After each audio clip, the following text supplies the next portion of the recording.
Yum, yum! Greg here from Pixel Fondue. So Kai, who's a Modo genius over in Japan, made this really cool little animation here of these bevels swimming around the surface with these replicators, replicated teapots stuck to the top.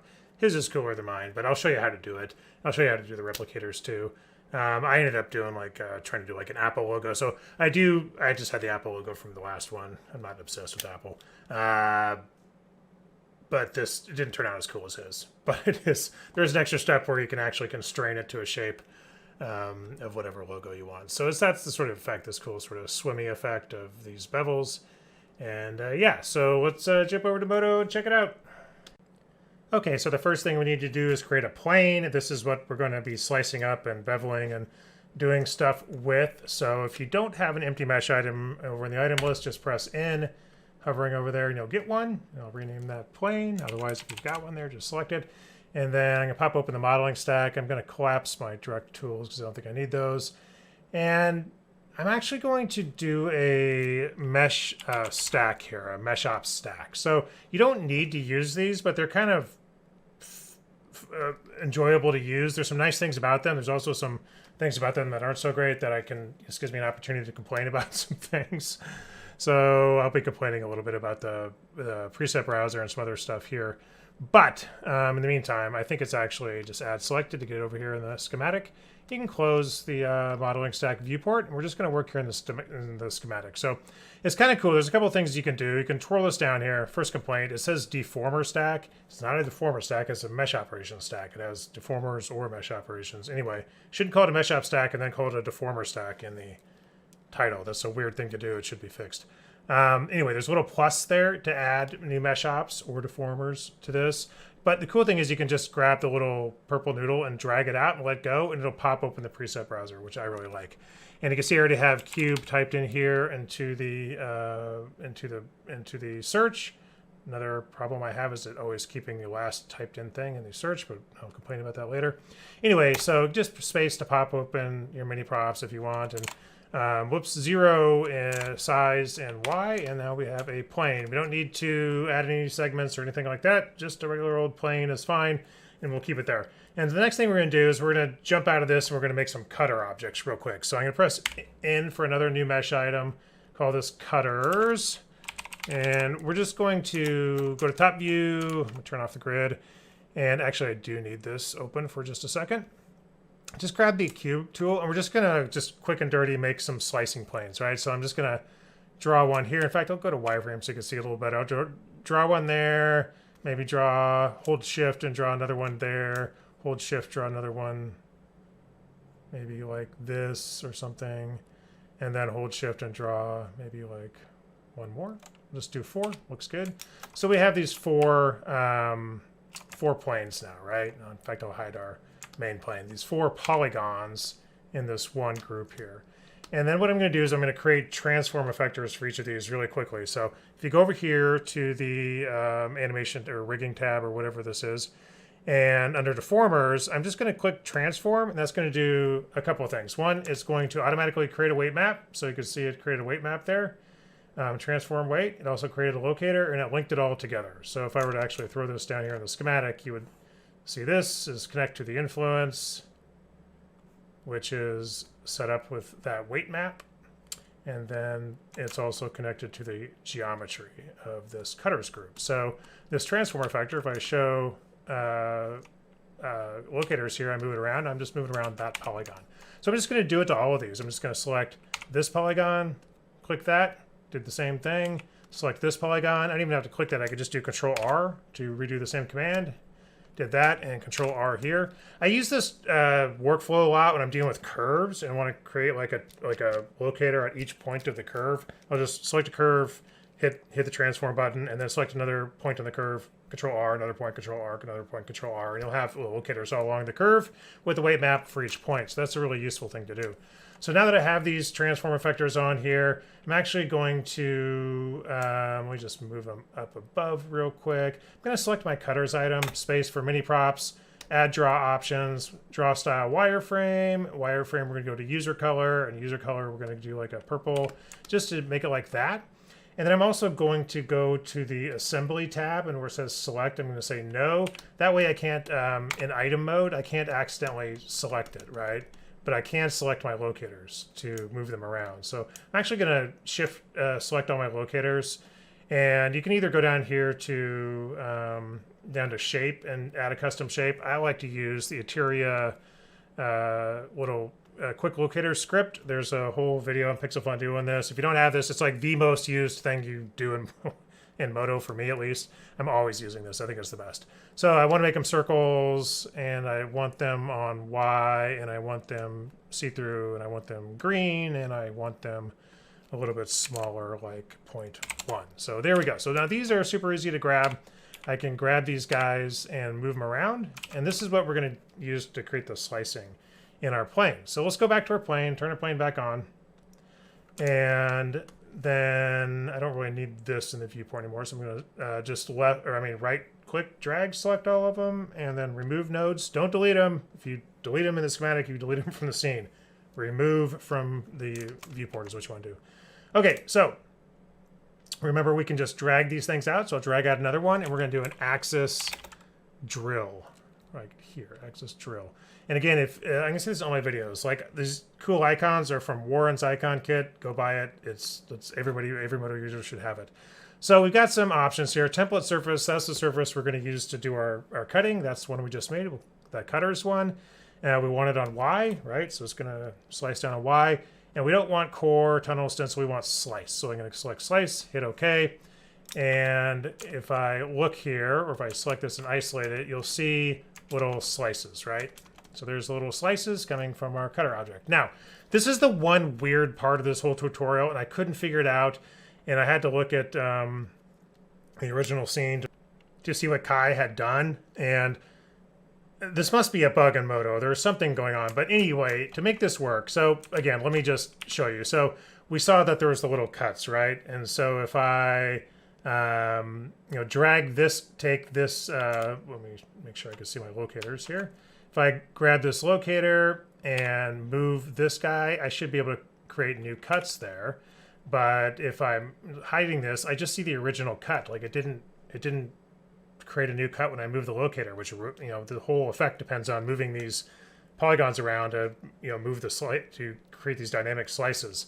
And for whatever reason, you have to just move this cutter mesh slightly. So if I put it up to like 0.01 on Y, now it's working. So now when I start moving these cutters around, you'll see, hopefully you can see the slices in there. When I start moving these guys around, it'll move the slices with it, right?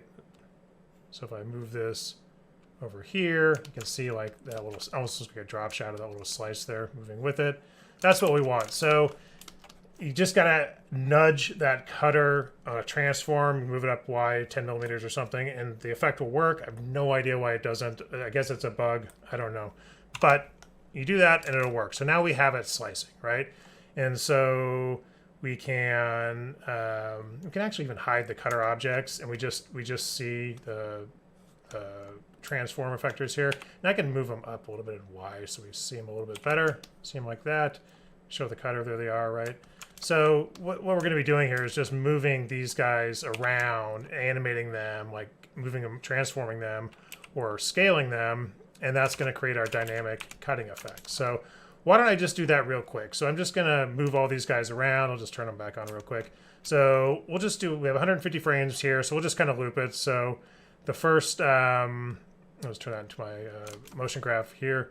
And I'm just going to press Shift W to set a keyframe there. I'm going to go to 150, Shift W again because I want it to end up there, and then go like halfway through, which is at frame 75, and I'm just going to move this one over here, and then this one right here. I'm going to again Shift W at 0, Shift W at 150, go to 75, and I'm going to move it maybe down here a little bit, and then this third one again Shift W, then at 75.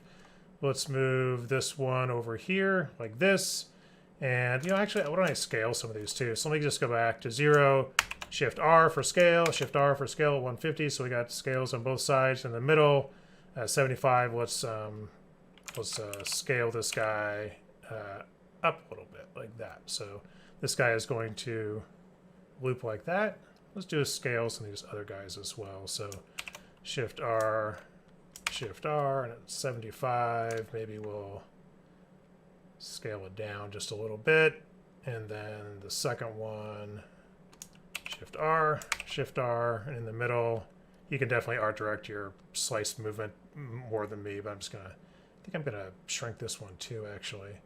And then the last one, Shift W and Shift R, and we got keyframes on both sides for scale and movement. And then I'm gonna move this way. Maybe I'll just move this way, and then I'll scale this one up a little bit. So maybe even a little bit more on this one.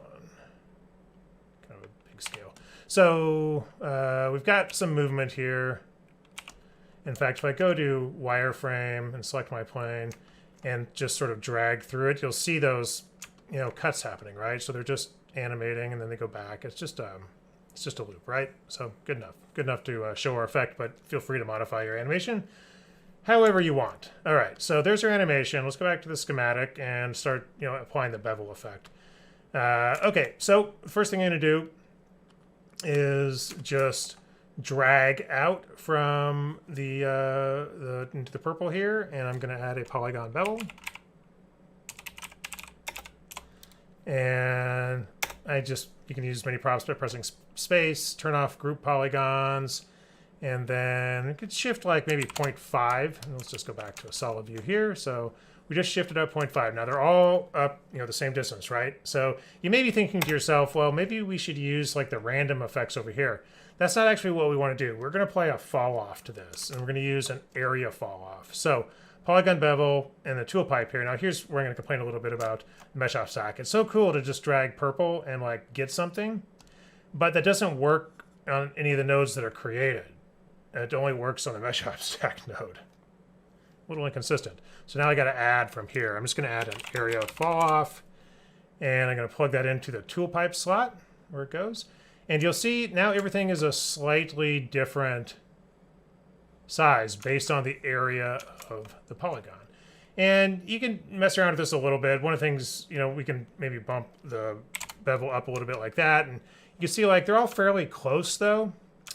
Now, one of the things I've noticed, and Kai must have noticed this too, because he has this in his MeshOp, is if I add another one, if I add another MeshOp, if I do a edge split here, and I take my edge split and I actually drag it down between polygon bevel and axis drill, I get a more pronounced effect. And so what that did is, if I turn off edge split, you can see it changing here. And this is, again, I like this about the deformer stack, because I can rearrange here and I can drag them up and down here and add new ones really nicely. One thing I don't think you could do is delete them. You can't right click and delete them, or just, you might be able to just delete. I'm not going to try it, but you have to open up, I think you have to open up this to like delete them, which is annoying. But anyway, so there's more of a height difference with edge split on. It's sort of, I guess, splitting up the values. I guess if the polygons are split and no longer connected, the area algorithm works a little bit differently. But anyway, that's kind of what we're looking at there. And you can, this does have a little adjustment here if you want to mess with the gradient a little bit. Just go like this, and you can go in here and you can see like you can kind of make it more of a smooth angle or something. So there's a little more separation between them. So that's fine. We don't have to do that, but that's basically what we want. Now, if you drag through here, you're getting this really cool, like fluid, swimmy effect of these bevels. I mean, I just think that's super cool looking. And there's a lot more we could do with it. And because we did this polygon bevel, they're all separate pieces now. And so you can do different things with that. We've got polygon islands. You could run MeshOps on polygon islands and do some more work with this if you want to. Assign different weight maps to different polygon islands. There's a way to do that I've shown in some other videos. But so let's just kind of move on. So I'm just going to move my polygons up here, move this down a little bit. And so, this is good enough, I think, for what we're doing in terms of just getting some cool sort of bevelly motion. So let's slice out a logo now. So again, I'm going to just drag out, and this time there's various different MeshOps you can use for this. I'm going to use a curve slice for this, and the reason I'm going to be doing that is, I'll tell you in a second. And I'm going to use my Apple logo, which I used in that previous tutorial, and I just had here in the scene. There it is, my Apple logo. You can kind of, let me just sort of move it up a little bit. So do you see that guy there? I should maybe make that a different color. Let me just draw option, draw style, wireframe, user. What's Apple logo? What should that be? I don't, yeah, well, we'll just make it blue. Okay, so there it is, right? And so this is going to be slicing down from our curve slice. So I'm just double clicking the yellow to get our various nodes here visible. So here's our curve slice, and it needs a direction, Y, which we'll use. And you can see it slicing into this, right? So you can kind of see the slice there. But what this does is it'll just take, that apple logo is two curves. It's the leaf and it's the, main apple, right? And there's actually, if you click on the path generator, there's a curve index 0 or 1. So there's 1, you can see the apple. It goes 0, there's the leaf. So let's just start with the apple section. And now I mentioned I like using the curve slice, and here's why. Because I can go to the path generator and I can change the steps. So if I change this to like 40, I get a more, let me just turn on verts, I get a more, I can control the smoothness of this. So if I go up to 100, it's even smoother, right? And so maybe I'll go like, 60 or something like that. Looks pretty decent. I like it. But instead of slice, we're going to use a different operation. We're going to use stencil. What stencil will let me do is it will let me create a material. So I can just call it material apple like that. And then if I go over here, what it's doing is it's slicing, but it's also slapping a material p tag onto those polygons inside the slice. And if I go over here in the shader tree and I add a new group and I add a new material to that group, and we'll just make the material red, and then nice deep appley red, and then maybe not quite that red.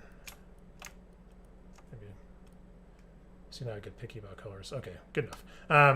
And then we'll just make sure the group polygon tag is set to apple. There we go. Okay, I think you see where we're going with this. And then we do need one more, right? We need one for the leaf. So again, it would be nice, like, some of these, like curve extrude or curve sweep. Like curve sweep lets you use all curves in a mesh. You just have a sort of ...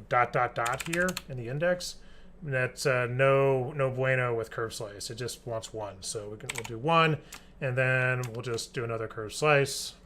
Now here is where I start complaining again, because I want to add a curve slice, okay? And it says modifier, so I can add. Now it's nice to be able to add an existing mesh operation from this scene, but what we have here is, because it keeps the last search in the search box, as if you always want to search for the same thing twice in a row, it's showing me the existing and new MeshOp. So it's showing me the existing curve slice that's in the scene, and it's showing me the new one that I really want, except it's defaulting to the existing one. That's how it defaults, which is too easy to re-add the same MeshOp you've already put lower in the stack, up higher in the stack, instead of creating a new one.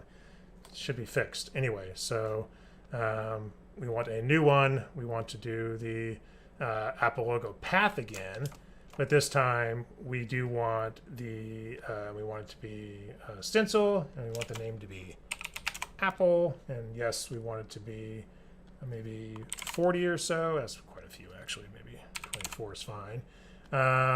Yes, an index 0 this time instead of index 1, which is just slicing back into our original apple, right? So now we've got we've got an apple stenciled into our bevels. And now here it's really just kind of up to what you want to do. Like, it looks kind of cool just, stenciled there. It's actually a kind of a cool looking effect if you want to, do an animation with this. But if you want to delete those white polygons, you can do that too. So let's do that. So first off, let me just collapse that guy again to give us a little more room. And I'm going to drag both of these. Let's just turn this stuff off. I'm going to drag the curve slice, both of these guys, underneath the polygon bevel, which will go why in a second here. So we're doing this, and then we're beveling. And you can kind of see what's helping here is we're going to get these edges. And so when we delete, and we go in here and just reposition these. Oh, what we do for auto arrange of nodes in Modo. Now let's just add a delete node. And set it to polygon.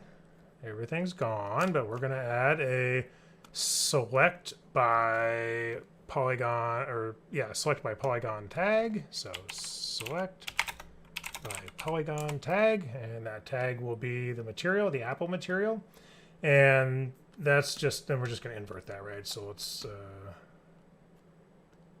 apple material and then invert. And you can see we've got these edges here. That's why we did the slicing before the beveling, because if we had, for instance, beveled prior to those slices, we'd lose those edges on the sides. We want to slice everything up and stencil everything up first, and then we bevel. And now we've got this just, you know, there's your logo with the cool effect. And so we can do a lot with this once we're here. For instance, if you want to deform it, you could very easily just, again, add an axis slice. So right here, axis slice. And if I add like, say, 20 in X and 20 in Z, you see you've got all these slices here. I can even add like 4 in Y or something. And then you can deform it. So if I wanted to add a bend, I can go here and say bend, or you could do something really cool like a UV transform and, you know, bend it around another item in the scene, something like that. So, you know, here's my bend. If let me just turn on my locators here. There's my bend locator. So I'll just rotate this guy down 90, negative 90, and move it. I'm just demonstrating this. But if you wanted to start doing deformations, you can just, you know, add that. Whoops, let me get my bend effector here and press C for channel hall. And it bends really nicely, right? So there's a nice bend in it, and all those bevels are still happening, right? So just hit play and play in real time. Pretty cool. I mean, let me hide the locators and the grid. So yeah, you can do, I mean, there's some cool effects you can do, obviously, once you get this whole thing set up, and you can even deform this thing. And because it's doing all the slicing and stenciling and beveling first, and then the bending afterwards, you know, it all just works. So nice deformer stack, Modo. Okay, so I don't actually want this bend for what I'm going to do, so I'm going to unhook it and delete it. And we are going to add little replicas. I'm going to actually delete the slicing too. I don't want that. We're going to add a little replica in the center of each of these polygons. Now, Kai did this a little differently in his scene that I'm going to do in this one, but it's essentially the same. I just think this is maybe a little more intuitive way to do it. Okay, so this won't be perfect because I don't know how to put them at the exact center of every polygon, but we'll see what we can do here. So I'm going to just in for a new empty mesh and call this points for replicators. And of course, the other thing we want to do is replicator is you know, have larger prototypes, little IMAX in this case, on the bigger polygons and smaller ones on the smaller polygons. So I am going to start off with we could just do another stack, I guess, like another MeshOp stack, and drag that down to the schematic. We'll just have them side by side here. And to start this one off, let's add a merge mesh. Merge meshes. And we are going to merge in our bevel source here. So we're going to do existing, and we're going to pick our plane. I guess we can call it something better than plane, but it's called plane. So if I hide my original plane, now I have this, you know, exact replica over here, and over on this mesh stack, all this stuff is sucked over here. So I need to add one more MeshOp on this side first. And so I'm actually going to drag out, and let's do a selection set. So assign selection set, and we want to assign a polygon selection set. And we actually are going to drag this right above polygon bevel, so right below delete. Let's move delete up a little bit. And we are going to do a selection operation, select by previous, select by previous operation. And so we're just going to, go to the bevel, and we're just going to select the, front polygons there. So that's the top one. And you can always go over here to the stats and just sort of check to make sure that worked. So our polygon by selection set, whoops, again, over here, let's go to selection set, make sure it's set to polygon. Oh, we didn't give it a name. Top. Did I not type that in? Top, and then go over here, and you can see top is right there. So there we go. And then that flows over here to our merged one. So this merge meshes is, it's kind of cool. You can sort of filter what sort of geometry type that's contained in that mesh item. Faces, curves, Bezier curves, whatever. You can also have it bring over UV maps or weight maps or selection sets. Make sure that's clicked selection set. So now when we're over here, we have access to that selection set top. And so when we delete everything but the top, we just go in here and delete. And we don't want an existing one. We want, see, again, this is where I'm getting annoyed at this preset browser, because I just hit delete and it grabbed an existing delete node instead of doing a new one. So annoying. Anyway, make sure your nodes you're adding are new ones, not existing ones. And so the delete is going to have a select by selection set, obviously. So we want a select by selection set. And that selection set will be the top one, and we'll just invert it. So we can delete all the polygons but the top one there. So we'll just say top. And make sure delete is set to polygon. So we're deleting polygons, not vertices. And then on our selection set node, we're just going to invert it. So now we just have the top ones. And now I'm going to set a weight map here. And this is how we're going to adjust the size of our prototype. So we're going to set weight. And we'll just call it weight. That's fine. And you can see it over here in the vertex maps, weight. You can see it's all red, but we're going to actually do another area fall off. So fall off by area. Or just area fall off. There it is. And now you can see we've got some sort of faint pinky ones going there. Don't worry about the intensity of it. We can deal with that later. And the next thing we're going to do is we're going to remap that weight map into a particle size map with a remap weight MeshOp, which is pretty cool. So we want remap weight, and what this will do is it'll ask for the weight map we want to start with, and that's the one we just created. So we'll just type it in here. It'd be nice if there was a drop down there instead of having to type it in.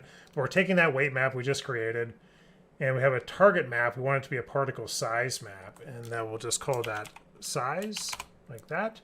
And so now we've got two maps here. We've got our weight map and a particle size map. That was just the same values as that weight map we created with the area fall off. It's just now designated as a particle size map. And we've got some little inputs here, which we'll deal with in 1 second. And the last thing we want to do, or second to last thing, is we want to do a spike operation. And what that'll do is add a point in the middle. Now, I wish it was in the middle, because it's not quite in the middle. So I had really thought that this would, my plan was that was going to add the polygon right in the middle. It just kind of does the closest to all the edges or whatever it's doing there, whatever the algorithm is. So that's just going to have to be good enough. I'm sure there's some way to maybe place a point in the very middle of all these. I'm not sure what it is, but for now we'll just have to live with this. So, and then we're just going to delete everything else. So we'll add another delete. Make sure you add a new one, not an existing one. And again, set to vertex, and then again, a select by previous operation. And that previous operation is going to be, whoops, not select by part. Select by previous operation. There it is. And the previous operation will be the spike, and then that'll allow us to, sometimes you have to click twice and to get at the spike. And the center point. And then we're actually going to invert it, of course, because we want to, when just toggle verts here, want to keep that center point here. So if I disable this delete, we're going to select by those center points, and then we're inverting it, so it's deleting everything but those center points, leaving us with the center points. And then all these weight maps came along for the ride. So when we add a replicator to the scene and drag it into the schematic here, and we can set our prototype over here. That'll be the iMac. I have a little iMac in this scene. You can see it right here. I just got this off of GrabCAD. I'll put the credit below to the guy who made it. And then, so that's our prototype. And for the particle source, we'll use our points geometry right here. So I'll just double click the little yellow to bring it up and drag that in. There we go. So now those, let me just turn our plane back on. So now we've got little guys on all the polygons there, but they're all too big, right? So let's go back over to our remap weight. And one of the things right off the bat that's super annoying is this gradient is inverted. It just comes like that. It's a bug. I mean, it should be the other way. I've mentioned this multiple times. And so when I invert it, you see that they're much more the correct size. And we can adjust that size some more. So we can, instead of using the gradient input, we can actually use these inputs here. It's just called input. It's a little confusing. Parameters maybe would be a better word. Or we could use both. Well, let's just set it to, we can set it to both. And then our output minimum, let's say, is 0.2, and that'll just sort of bump everything up a little bit. We see our output maximum maybe 1.5. Again, is sort of just play around with them to get those sort of the size you want. And then when it's going to be doing this whole business here, you're going to, each of these polygons is going to have a replicator, an iMac in the middle of it. And that's that. So that's basically the effect. You can change the orientation of these. Like, obviously, like an iMac is probably not the best thing to be using because it's got this, here's a really narrow polygon with a really big iMac on it. So you can go adjusting these, but then that's like pretty dang small. So probably not the best choice for what I'm doing, but yeah, whatever, works for now. So there you go. There's the effect. I did make a 4. Turn on my 4 here. Yeah. Cool. Okay. I don't know what else to add, so we will leave it like that. Yum, yum!